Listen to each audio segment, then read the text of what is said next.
Tehran मध्य पूर्वेत अमेरिकेच्या नौदलानं एम्प्टी सेटेबल जहाजावर केलेल्या हल्ल्यात 23 वर्षीय क्रू मेंबर आदित्य शर्मा यांचा मृत्यू झाला. 7 जूनला त्यांचं वडिलांशी बोलणं झालेलं होतं. हाच त्यांचा कुटुंबांसोबतचा शेवटचा संवाद ठरला. अमेरिकेचं सैन्य आम्हाला इशारे देत असल्याचा उल्लेख आदित्य यांनी वडिलांकडे केला होता.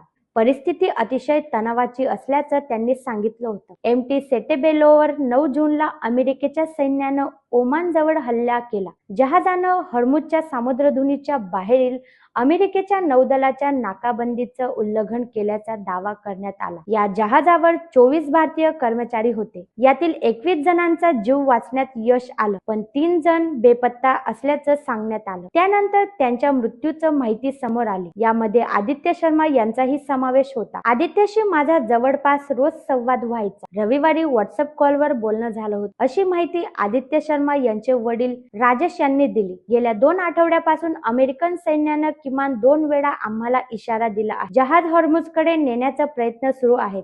आम्ही त्रस्त आहोत, असं आदित्य सांगत होता. त्याच दिवशी त्यांच्या आसपास असलेल्या एका जहाजावर हल्ला झाला. त्या जहाजावरील सगळ्यांना सुरक्षितपणे वाचण्यात आल्याचं आदित्यनं सांगितलं होतं. अशा शब्दात राजेश शर्मांनी लोकांसोबतचा अखेर संवाद कथन केलं. ABS news Marathi.